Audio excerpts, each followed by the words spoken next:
Hello, everyone. My name is Tooways Asmal. Welcome to another episode of Tooways to Skin a Cat, a show where we talk career experiences, entrepreneurship, and investments. The main aim is to show that there's more than one way to be successful other than just climbing the corporate ladder. Now we are live on LinkedIn and YouTube, and the show will be available on podcast by tomorrow. For those of you who are listening on the podcast, on Apple Podcasts, on Spotify, please leave us a rating. Now, if you're joining us live, drop a one in the comments so that we know we're not talking to ourselves, and drop a two in the comments if you're watching the recording. My guest for this week is Ayesha Bayat. She's an advocate for entrepreneurs, an innovator, an empowerment enabler, along with many, many other titles that we're going to jump into later. But yeah, Ayesha, thanks so much for joining me today. Thank you for having me here. When I received the invite, I was like, I've made it to Ace's podcast and his chat, so I've done something right. Yeah, you flatter me, but let's jump. Yeah. Tell us your story. Where do you come from? And even outside of work, who is Ayesha Bayat? Give us the backstory. So I'm from Durban. Spent a few years in Johannesburg, but I always knew that a lure of the beach would eventually bring me back to Durban. And after a stint in Johannesburg, came back to Durban to be around family. I'm very much a family person. I have my own little family as well. Well, four boys. They're 10, 13, 7, and 6. And they keep me going. So my day starts from when drop off is completed. Then I'm in work zone up until 12 o'clock. That is my time, and that is where my passion is comes to life. And then I become the chauffeur after 12, because once you get into that car, there's no knowing where you're going to end up on that day, especially with boys who have extracurricular activities. There's soccer or tennis or chess, or there's always something swimming for today. So that's me outside of the many hats that I wear. Yeah. And okay, so that's who you are now. How did we get there? How did we get here? Whilst I was in high school, I always thought that I would end up in the medical field, and that was it for me. I was going to do medicine, or I was going to do biomedical science. And I came to the end. I came to finish matric, and for some reason or the other, I changed my mind, and I decided, not even knowing that I would have to do it articles once I completed my degree, I signed up for BCom, and I was like, no, this is what I want to do. There's something about that's calling me towards it. So I signed up and I decided to do a BCom. And when the firms came to the university to actually, when they come and they introduce themselves and they want to sign you up for the graduate programs, I was like, what's going on? Why are they asking you these questions? What are articles? What am I going to have to do? And I was totally blown. But that was a huge eye opener for me, that I had jumped into the deep end without knowing what I was getting into. But I did my first year of articles in Durban with PwC, and then moved to Johannesburg. I thoroughly enjoyed. Yes, I had really those moments where you're facing deadlines, but I enjoyed my articles, and in many ways, because I had a really great support system amongst the partners and my colleagues. I made lots of friends who I still keep in touch with, and I know that for many, I mean, we're clocking in and out, it's timesheets, but I learned so much, which I only looking in hindsight, which has helped me do better and be better at what I am right now. So I finished my article, stayed on as a manager for a few years, and decided to come back to Durban. I have a son with special needs, so I had to pull back. And when that happened, I then decided to start my own business in the baby industry, with baby concept products. Subsequent to that, I'm someone who's always looking out for new ideas and looking at the industry, what are trends that are out there, the hair care industry, from my own issues that I was experiencing postpartum. I started doing research and started my own luxury hair care line. That was a few years ago. But the truth is, learning and development has always been at my true calling. Whilst I was at PwC, the training portfolio, I was responsible for the training portfolio in my department, and I felt this pull towards it. I loved spending time with the undergrads. I loved doing the technical training, that I knew that this is where my calling was. So I would either end up in, I knew it was either going to be lecturing or training, or in some way or the other, this is what I wanted to do. And then I met my business partner, Shamira Akbar, and she told me, well, she had this idea for Digi Youth Africa, and I said to her, all in. And we then started Digi Youth Africa, the NPO, and a few months later, our company, Measured Solutions, and that brought me to where I am today. So that's been the journey to Digi Youth Africa and Measured Solutions. Okay. Now, looking on your LinkedIn profile, there's a lot of titles. So we're going to do something a little bit different, and we're going to go through almost each one, and you're going to explain it to us, because I don't know how you do all of it at once. So I'm just going to list them, and then we're going to break it down a little bit. So I see Okay. you've got advocate for entrepreneurs, AI innovator, youth and township empowerment enabler, community builder, public speaker, co-founder, business strategist, change management specialist. Before we jump into those specifics, where do you find the time? I always say, whether you have, people ask me this, well, you're a mom, you're a wife, how do you find the time? You have to prioritize what's important to you. And and tied in with that is having a strong support system. I'm very lucky to have my family around me for those moments where, or those times when I need to fall on them to step in. I have a very supportive husband who allows me and gives me that space to also grow in my professionally and within my career. And I have not, my husband sometimes says to me, why can't you just stick to one thing? Let's just see that he's also a CA. So he's like, just see that one thing through, and let's just see where that takes you, instead of having your fingers in so many pies. But I am multi-passionate about many things, and that's what it stems from, why you see that many titles in my bio. Okay, okay. So you're an advocate for entrepreneurs, but you're also a co-founder and a business strategist. Some of them, they're not opposites, but how does that work together?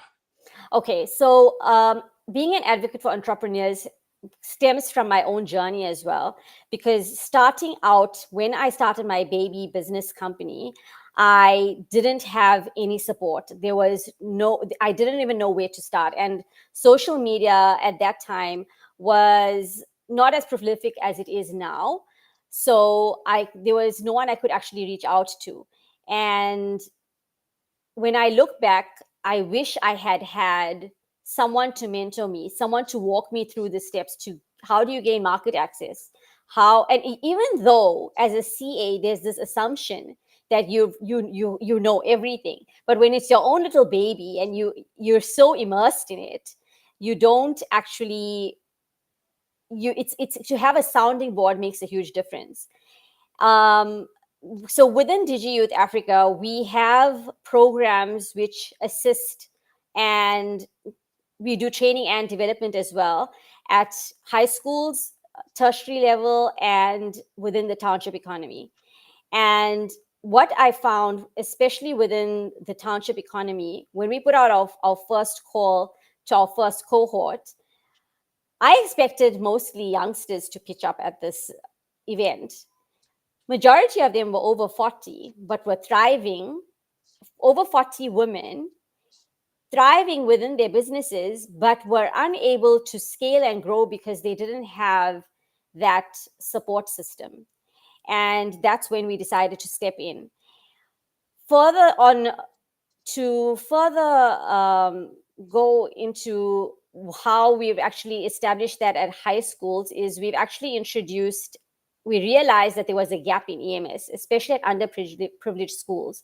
So entrepreneurship was being taught through EMS, but not in a way that was actually practical.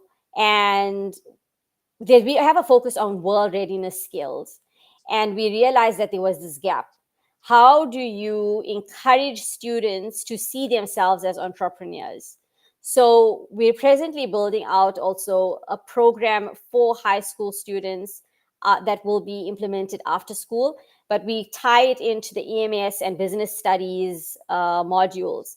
So when I call myself an advocate for entrepreneurs, I stand by, I have this policy of, I want to be that person that you can approach, whether it's through my DMs or my email, for support in any way that I can help you. So that's an open door policy. And it's been, having that approach has seen the way I have seen people reach out has made me realize that there is this gap and people are seeking this support. How do we go one step further to actually support people?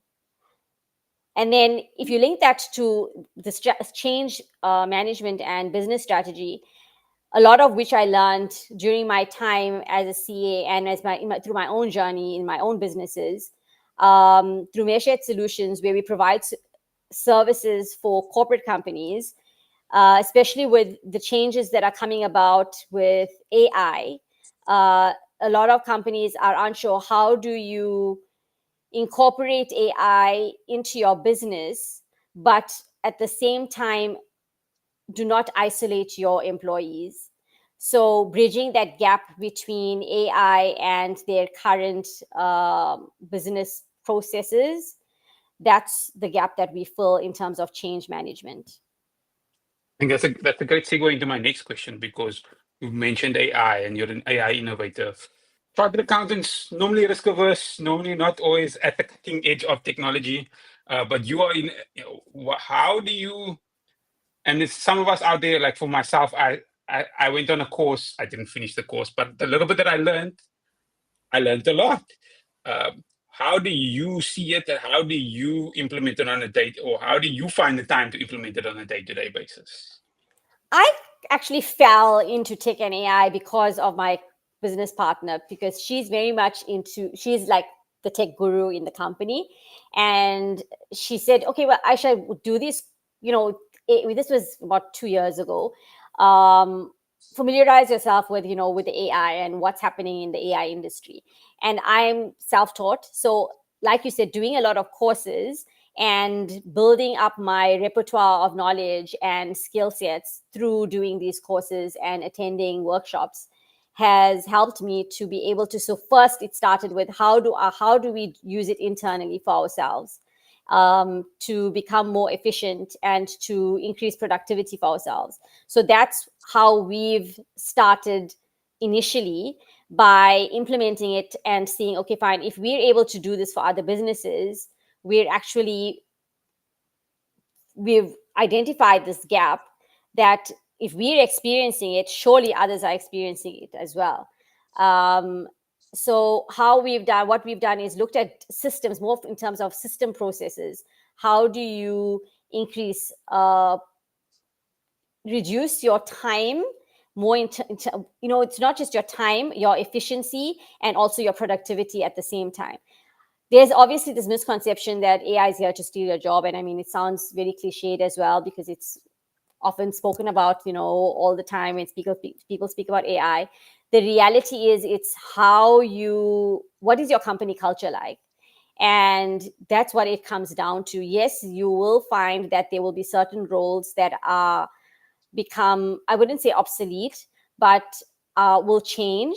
But how do you then adapt and create an agile system within, or culture within your company, so that you maintain your employees but empower them at the same time?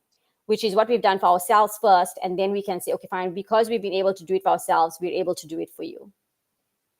Okay. And do you, practical question, how do you allocate time in your day, or time in your week, is that I will do training, or how do you make sure that you stay at the cutting edge? I prioritize what it is that needs to be done, in terms of, if I see that so during every month I obviously make sure that I'm doing certain training so that I've done something to stay up to date. AI is changing all the time. So I will prioritize every month to do one course at least at a minimum to stay up to date. There's a wealth of information out there in terms of webinars also that are online, which makes it so easy to access that I've made it a priority to find the time to do it. I think as with anything, you ask me, how do I do everything? It's prioritizing what's important to you. And it's important that I stay up to date. So I've said, okay, fine. So training at least once a month, X number of hours is going to be set aside for that. So during the week, I will set aside on a Monday. That is what I'm going to be doing. I'm only going to set aside that morning to immerse myself in my training, so that we empower ourselves first, so that we can actually show up for our clients. I want to push you on that X number of hours because some people might think you said I do one course a month, and they might think, is this like a university course that takes 2 weeks? Yes. Or like guide? What is that It hours per can month be it can be ballpark? anything. It can be anything. It can be anything from once a week, a course that's running once a week, 1 hour a week, or it's something that's more intense that says you've got it's a 5 hour course. And then I say to myself, okay, fine, I'm actually going to do it over 2 days, 2.5 hours in the one day, 2.5 hours the next on one week, 2.5 hours the next week. I'm not very rigid in terms of my time, because I have to be flexible being a mom. And also because we have the NPO and the company, we've had to learn to juggle many balls at the same time. To be honest with you, we started off with the company and then realized no one's going to fund an NPO on paper. So we plugged in money from the company into the NPO so that we could actually lift up the NPO's visibility. So it's self-funded, and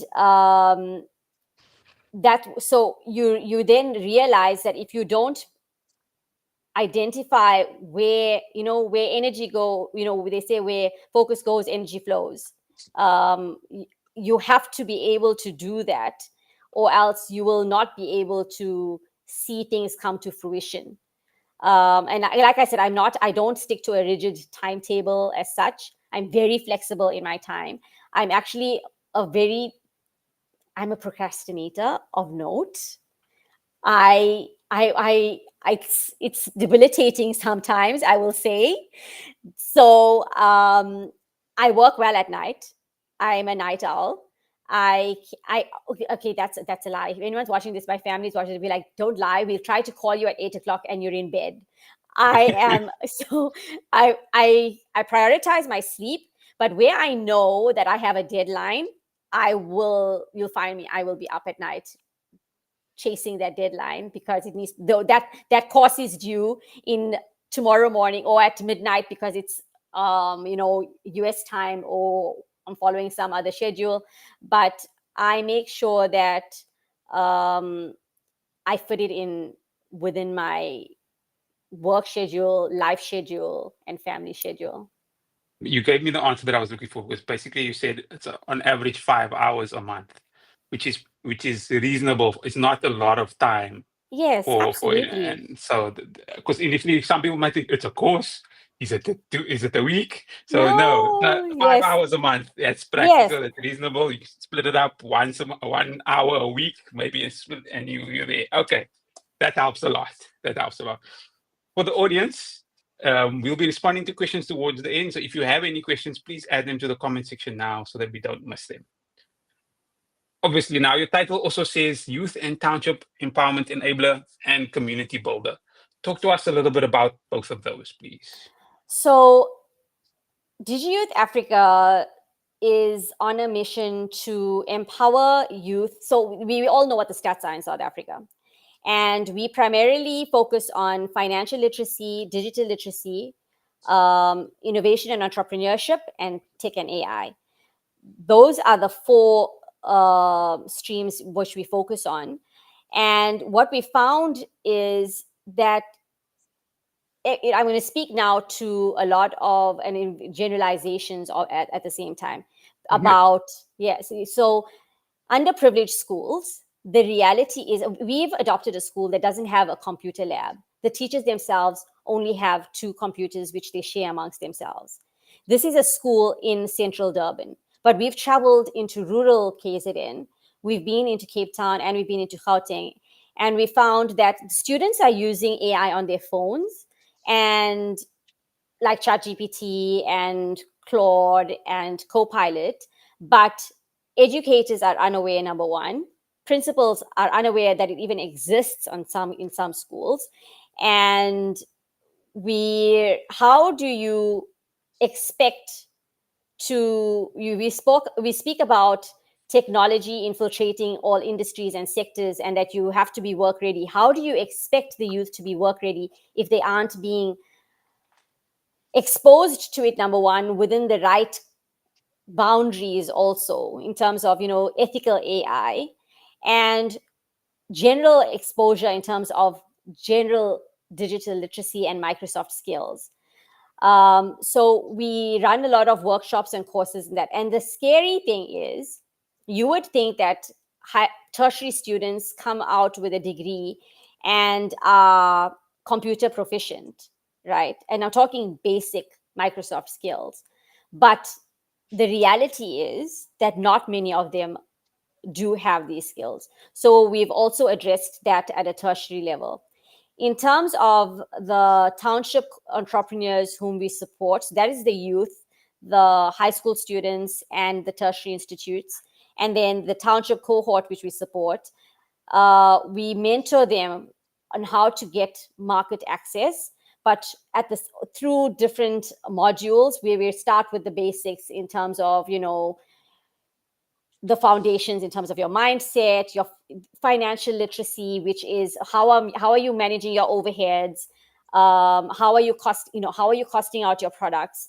There is a woman who has a business in catering, and she says to me, I am able to get orders, but at the end of the month I am unsure why I'm not seeing any return on the time that I'm bringing in, because she doesn't have the skill or the know-how, or she hasn't been made aware of something as simple as, which you and I just assume to be simple, like overheads. And these basic foundational skill sets need to be taught. So it's easy to go and introduce an incubator, but how do you then support someone in the long term? And we want to change that as well. How do you can introduce a 6-month program, but after those 6 months, how do you support someone in the long term? What is real impact? You might have seen my rant or not, when we were asked to run a program for township entrepreneurs, but there was no emphasis placed on real outcomes. And that is a problem. We're not here to just check boxes. We're here to see that we are actually making a real impact, that when they walk away knowing that they can come back when they have a question, number one, and that they have the basic understanding of how to run their businesses to be profitable. That is important, and that's at the heart of advocating for entrepreneurs. It's a multifaceted topic. Financial literacy just being one part of it. How do you introduce innovation in terms of their product offerings? How do you support them to see that there are opportunities within their communities that they can actually tap into when they need to support their families also? Women are in these communities, a lot of the time, the breadwinners. And we've seen that when we put out the call, many times it will be majority women who will come in. And surprisingly, there will be a range of ages, but a lot of them over 40 who aren't supported. Yet they're running amazing businesses, which with the right support can grow and scale. Okay. I mean, that makes a lot of sense. And I know we might be running out of time soon, but the last one that I just want to touch on is change management specialist. What does that mean on a day-to-day basis? I think on a day-to-day basis, it's about self-awareness and I'm going to put it in terms of a very philosophical view of change management. Self-awareness and self-reflection in terms of how we run our businesses, and being agile to change, being agile, yes, when they are, uh, when change is change is inevitable, and being flexible to that. So on a day-to-day basis, it's putting in place these um, tools which assist ourselves as business owners to be able to respond in a way that is flexible, but also within the constraints of your company culture and your businesses and your processes. And I think it has a lot to do with leadership, and how leaders actually set the tone for for companies. And doing on a daily basis, I think senior leadership and management set the tone for change management. If they are not leading by example, you'll find that your those that are your frontline and your middle management tend to lack the support that they need to be able to adapt to changing situations within a business.